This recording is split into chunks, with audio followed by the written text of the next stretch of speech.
Evet değerli izleyiciler, yerel seçimlere dair halkın görüşlerini almaya devam ediyoruz.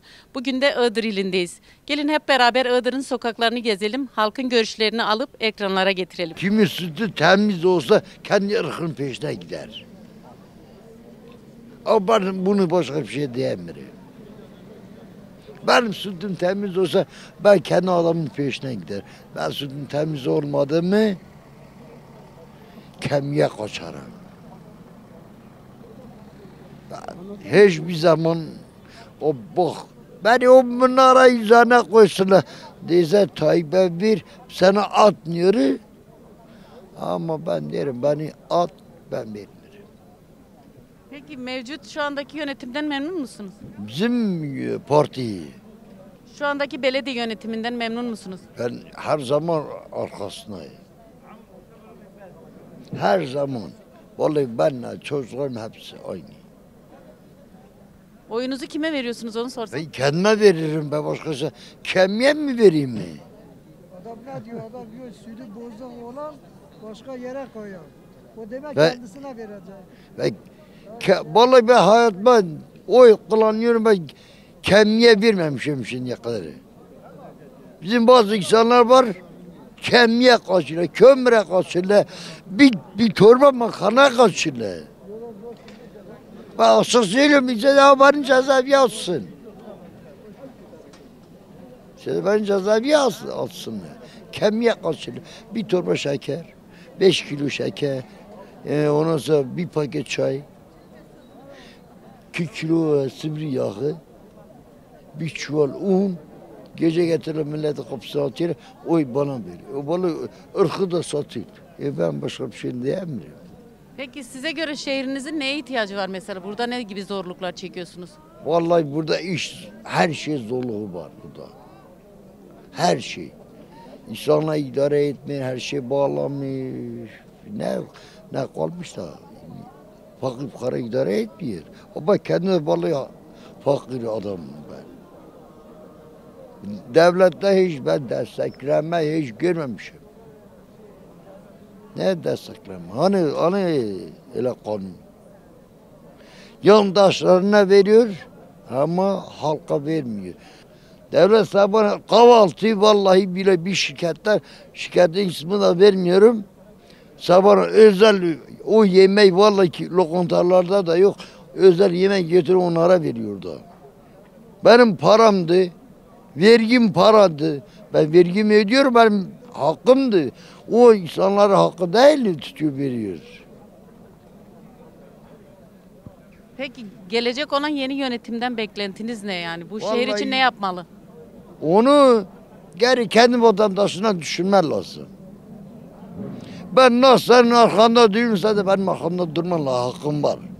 Ona da bu Azari mi, bu Kürt mü, bu Çerkez mi hepsi bir tutacağız. Sen bir tuttun vallahi yoluna devam ederse bir tutmadı mı ikinciye yoksa daha. Tayyip'e merhaba. Sen sürekli zam yap biz de içelim. Para çok sağ olun var olun. Başka yapacak bir şey yok. Öyle verelim çıksın. Mevcut yönetimi nasıl buluyorsunuz burada? Hiçbir şey yapmıyorlar bize. Sadece kazık çakıyorlar bize çıkıp gidiyorlar. Başka bir şey yok. Açık. Tam kazık zamanı gelmiş yine çaksınlar bize biz yine aynı kabulleneceğiz. Tamam hanım. Bunu yayınlayın yalnız. Peki ne değişmeli sizce yani bu daha iyi bir yaşam Yönetim olması değişmeli yönetim. Yönetim değişmeli. Konuştukları lafı konuşamıyorlar ki bakıyorlar böyle başka bir şey konuşuyorlar. Ne bu millet acıyla ölüyor bak. Bak burada sebze meyve hep kokuyor kimse alıp götüremiyor evine. Gerçek öyle. 35 lira bir kilo elma. Elmanın olduğu yer. Iğdır. Böyle bir şey var mı? Bir kilo şeker 60 lira. Bir çay 200, bir kilo çay en düşük çay 200 lira. Maaşımız ne? Biz köylüyüz. Hiçbir şeyimiz yok. Bundan sonra Tayyip bize maaş versin biz de sürekli ona oy verelim. Maaş versin biz de sürekli ona oy verelim. Petrol çıkmış kabarda bari bu petrolden bize versin. Tamam. Size güven veren hangi parti var sizce? Valla ben hiçbir partiye güvenmiyorum. Güvenmiyorum. Bizim partimiz belli. Biz deme veriyoruz. Peki teşekkürler. Ben teşekkür ederim. Size çay içireyim.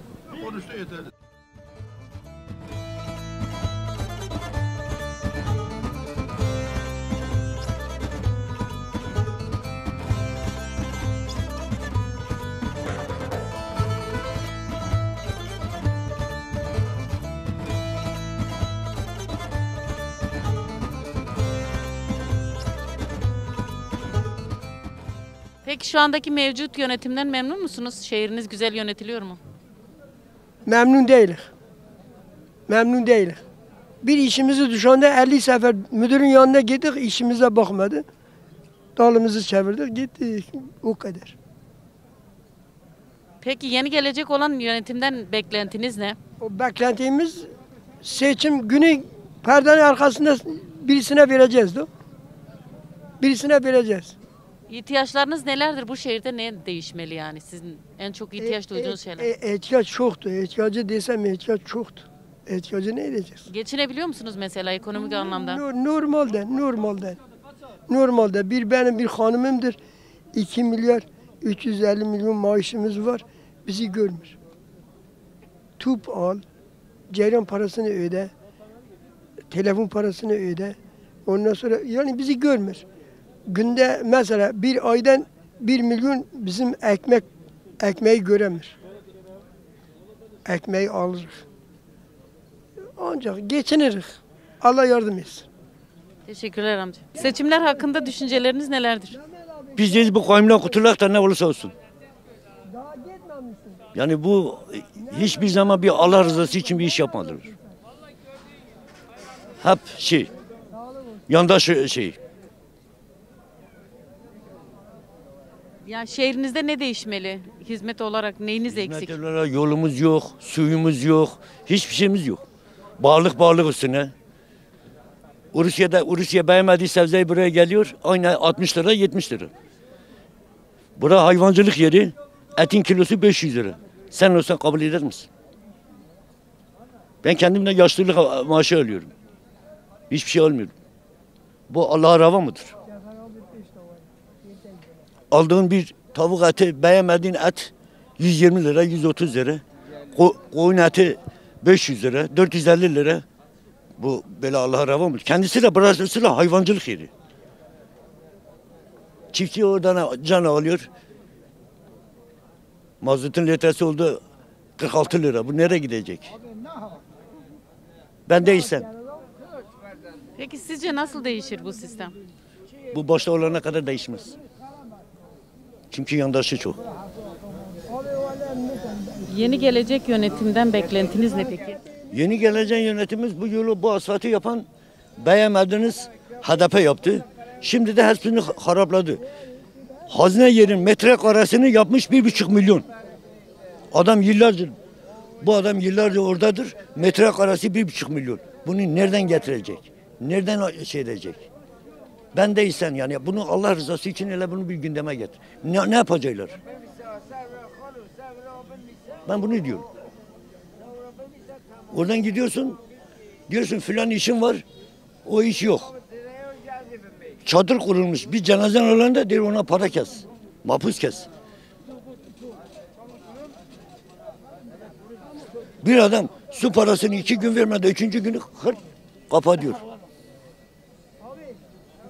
Almış, Sayın AKP il başkanımız 300 tane adam almış, 300 tanesinden de yandaşlar hepsi para almış. Rüşvetle adam getirmişler, içeriye katmışlar. Ben diyeceğim bu kadar. Peki oy almadığımız yere hizmet götürmeyiz diyorlar. Siz bunu nasıl değerlendiriyorsunuz? Doğrudur. Depremzedeler dedi ki 750 tane konut yapacağım. 750 tane 60 tane konuta çıktı. Doğru değil. Buraya bir bakım yapmamış ki. Sayın vekilimiz Can Tükalagöz çekti, dedi ki ben yine diyeyim buraya hepsi Kürttür. Dedi ben oyu parayla aldım. Kürt'ün namusunu aldım. Onlarda da karakter olsa destek vermeyecekler. Ben öyle söylüyorum. Peki teşekkürler. Ben de Sağ olun. teşekkür ederim. Sağ olun.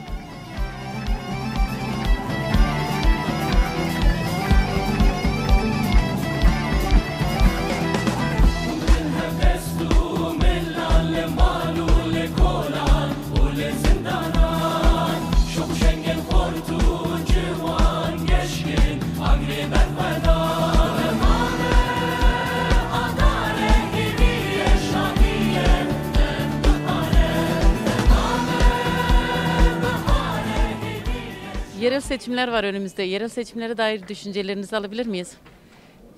Evet, önümüzde yerel seçimler var. Düşüncelerimiz, umarım iyi bir şey başaracağız. Bundan dolayı da eğer kazanırsak çok güzel şeyler kadınlar için üretmeyi düşünüyoruz ama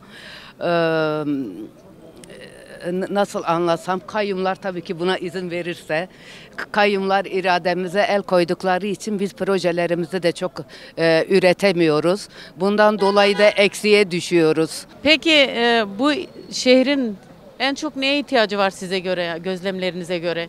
Ekonomik anlamda olsun, çevre düzenlemesi olsun. Ya bu şehrin birçok şeye ihtiyacı var. O kadar çok eksiğimiz var ki hangisini sayısam bilemiyorum. Bundan dolayı da bir kere ekonomik olarak çökmüş bir vaziyette. Gençlerimiz yani gidip oturacağı bir alanı yok. Sadece bu gençleri kafelere sıkıştırmışlar. Bu kafelerde de nargile kafeler var. Onun dışında sosyal ve eğitim olarak bir aktivitemiz yok. Olmadığı için de biz çok böyle iyi bir başarıdan söz edemeyiz. Başarı yok, kadınlar için bir istihdam yok, kadınlar hala erkek eline bakıyor ve bunu sistem eliyle de mecbur bırakılmışız. Bunu değiştirip dönüştürmek lazım. Eğer yereli kendisine bırakırsak kendimizi de şehrimizi de çok iyi yönetebiliriz. Ama maalesef her seferinde biz bunu alıp küçük bir azınlığa peşkeş çekiyoruz. Çoğunluk yine mağdur, yoksul, sefalet içinde hayatını idame ediyor. Yani gerçekten anlatacak çok şey var ama hiçbirinin altını dolduramıyoruz. Evet, çok sözler veriyoruz ama maalesef sistem bunları hayata geçirmemize de izin vermiyor. Bundan dolayı da halkın bilinçlenmesi gerekiyor. Halkla birlikte bilinçlenirsek haklarımızı da savunacağız. O zaman rotamızı da çizeceğiz. Buna göre yapılacak tek şey kadın istihdamı sağlamak. Kadın kooperatifleridir, kadınlık işletmeleridir, kadın alanlarıdır. Kadın özgürleşmedikçe, ekonomik bağımsızlığını elde etmediği sürece biz ne demokrasiden söz edebiliriz, ne özgürlükten, ne de insanların mutluluğundan söz edebiliriz. Edemeyiz. Çünkü kadın mutlu olacak, her şey o zaman değişecek. Ben ancak bu kadar söyleyebilirim. Size teşekkür ediyorum. Yerel seçimlere dair düşüncelerinizi alabilir miyiz? Biz DEM Partiliyiz. Şu andaki mevcut yönetimden memnun musunuz? Memnun değiliz. Biz koymaya karşıyız. Biz koymayı kabul etmiyoruz ki. Bizim hakkımızı gasp ediyorlar. Seçtiğimiz insanlar var. Koymun ne işi var? Başka bir şey var mı? Size göre buradaki en büyük sıkıntı, ilinizin en büyük sıkıntısı nedir? Geçim sıkıntısı, işsizlik durumu nedir sizce? İşsizlik de var, ekonomik de var. Sıkıntılar büyük. Sıkıntı çok büyük. Yani koymunun burada bu ilde ne işi var?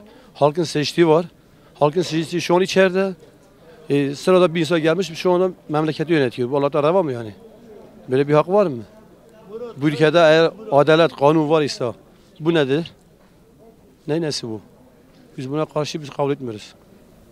Yeni gelecek olan yönetimden beklentileriniz nelerdir?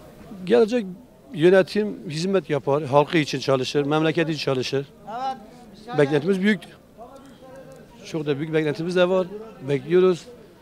Mehmet Nuri Güneş her şeyin en iyisini de yapar. Dedim biz HDP'liyiz, HDP'ye vereceğiz. Bizim belirli bir partimiz var. Bir sıkıntı sorunumuz yok. DEM Parti'dir da. Başka diyeceğim bu kadardır. Peki mevcut yönetimden ne kadar memnunsunuz? İyiyiz, yönetimde sıkıntımız yok. Belediye yönetiminden.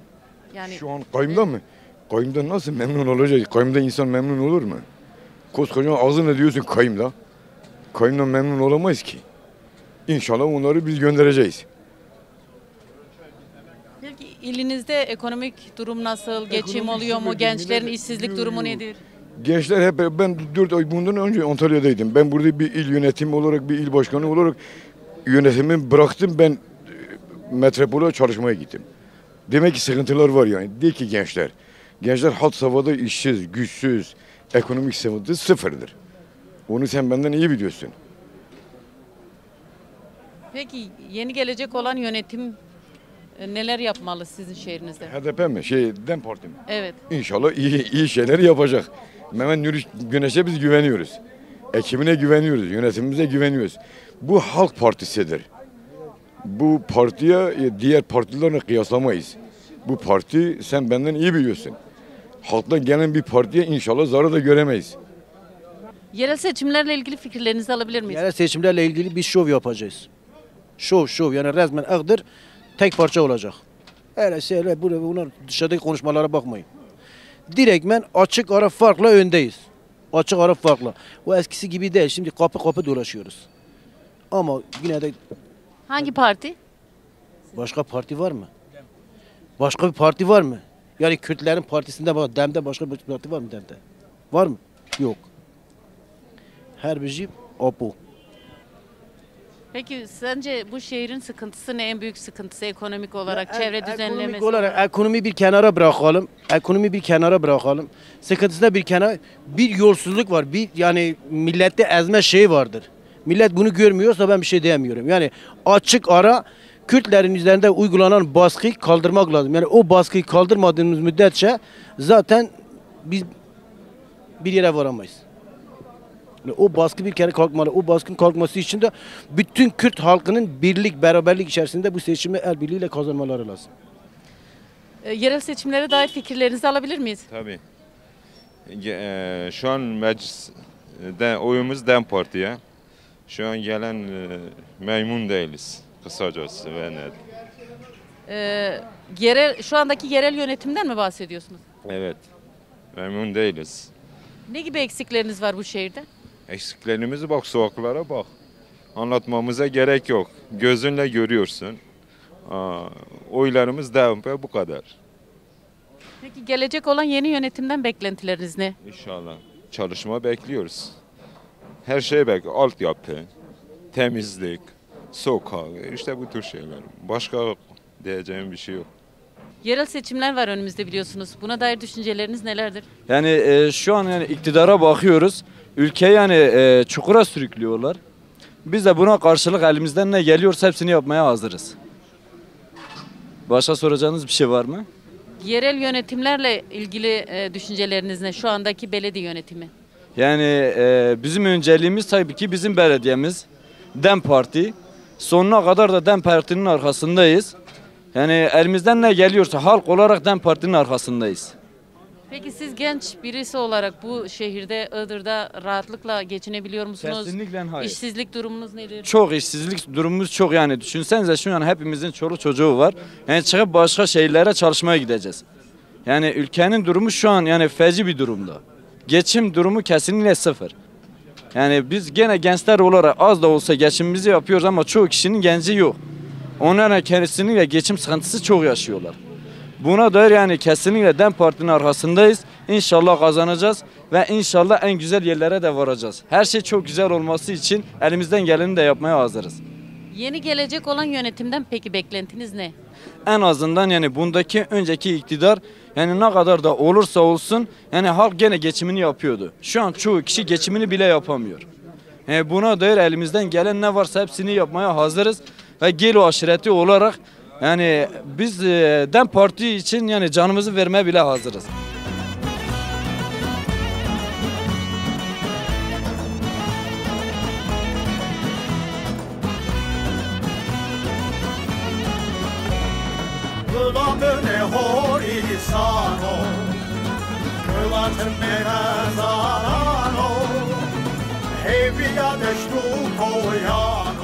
Vallahi DEM Parti için düşünüyoruz yani. O diğerleri hiç düşünmüyoruz. Diğer partileri hiç düşünmüyoruz. Çünkü ortada bir Kırgız var, bir devletin içinde bir çete var. İşte Türkiye Cumhuriyeti yok. Çete devleti var. İşte biz DEM Parti olarak biz bunları düşünüyoruz. Bunları düzeltmek için çalışıyoruz. Her bir şey. Bu kadar. Neden DEM Parti peki? DEM Parti çünkü bütün halkların partisidir. DEM Parti kötü niyeti yok, çete yok. Doğru dürüst çalışıyor. Bunu düşünüyoruz yani. DEM Parti bütün Türkler, Kürtler, herkes için iyidir yani. Kırgızlığa alışmamış, her zaman iyi niyetle düşünmüş bir partidir yani. Kötü niyeti yoktur. Önümüzde bir yerel seçim var. Buna dair ne düşünüyorsunuz? Bunlar dayanarak güzel geçiyor. Halkımızda bir sorun yoktur. Yani herhangi tabii ilerisi düşüyor. İlerisi de bizim açımızda her zaman fark etmez.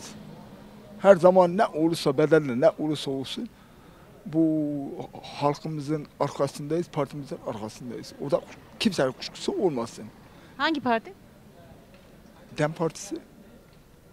Çünkü bu halk sesini çıkarmamış yukarıda da öyle. Onlar kendi kendilerini kandırıyorlar. Kendi kandırıyor. Her zaman da biz halkımız hazırdır. Her zaman da partimizin arkasındayız. Kimsenin kuşkusu olmasın. Evet biz buradayız. Herimiz bir partiliyiz. Herimiz bir partinin yöneticisiyiz. Biz burada partinin yöneticiler de daha fazla çalışıyoruz. Daha fazla göz kulak oluyoruz. İşte bunlar. Peki şu andaki mevcut yönetimi, belediyeyi yönetenlerden memnun musunuz? Tabii belediye şu andaki belediye yönetimi mi? Evet, şu anda belediye yönetimi. Ne belediyesi? Koyun belediyesi belediye olur mu? Bunlar memnun değiliz. Bunlar halkın birkaç tane mafya çıkarttılar. Halkın yerini sattılar, götürdüler, yediler. Hepsini dağıttılar. Şimdi bu halk eğer bunda farkında olmazsa demek ki mezara gitmiş insanlar gibi. Biliyorlar da razı değiliz. Ne razısı? Razı sen gel buraki benim mekanım, benim elimde al, irademi al. Vallahi ben razı olacağım. Yani o razı olan bir kimse vicdanı demek yoktur.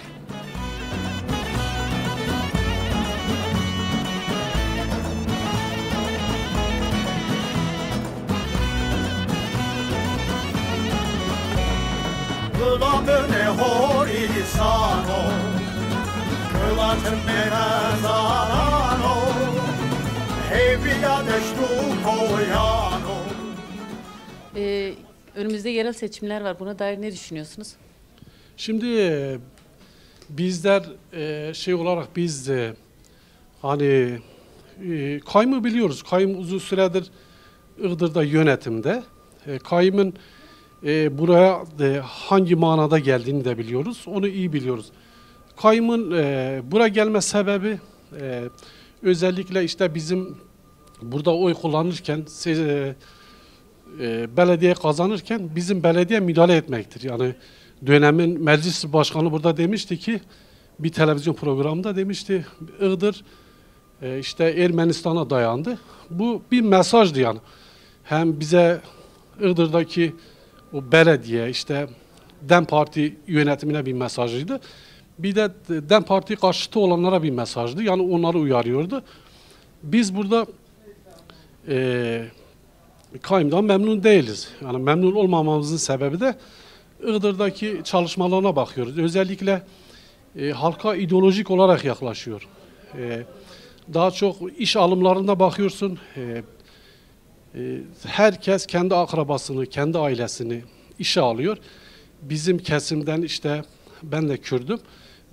Benim kaldığım mahallelerde ve diğer Kürt mahallelerinde oralardan işe alımlar yok. Evet, işe alımlar bu şekil oluyor. Geçici işçiler alıyor. Mesela neye dönük? 6 aylık işçiler alıyor. İşte 9 ay çalışacak işçiler alıyor. Bunu da seçim yatırımı olarak görüyoruz. Halk da biliyor bunu. Bizler biz cüzdan hareketi değiliz. Biz vicdan hareketiyiz. Vicdan hareketinde mücadele eden biz halkız. Kayyımın Iğdır'a getirdiği ciddi sıkıntılar var. Bunu herkes biliyor. Yani kayyım bu seçimde biz kayyımı göndereceğiz. Kayyım her ne kadar şu anda hilelere başvurulmuşlarsa dışarıdan seçmen getirmişler, dışarıdan seyyar işte askeridir, polisidir, öğretmenidir bunları getirmişler. Bunları biz biliyoruz ama bunu Azeri halkı da görüyor. Azeri halkı da bunu anlamış durumda. Şu andaki mevcut belediye başkanı adayımız Azeri halkın da benimsediği bir adayıdır. Bununla birlikte Azeriler de DEM Parti'ye dönük bir çalışmaları vardır. Allah'ın izniyle bu belediye, bu kayyumu Iğdır'dan göndereceğiz. Bizler Azeri, Kürtler, işte terekemeler burada birlik ve beraberlik içinde bir yaşam tarzımız var. Böyle kardeşte sürdüreceğiz bunu. Şu anda spor adı altında bir takım çıkarmış. Iğdır'a hiçbir faydası yok. Aslında gençliği zehirliyor şu anda. Gençliğin hepsi stada giderken çoğusu yürüyerek gidiyor. Yürüyerek oraya gidiyor. Orada da bilet bulamıyorlar. Belirli insanları devreye sokuyorlar. Öyle maç seyrediyorlar. Şu anda mevcut kayyum, mevcut AKP milletvekilinin Iğdır'a herhangi bir, halkımıza herhangi bir yararı yok. Yani bunu biz biliyoruz yani. Halk da bunu biliyor. Aslında bize bir tuzaktır. Biz DEM Parti olarak biz bir vicdan hareketiyiz. Cüzdan hareketini Iğdır'dan göndereceğiz.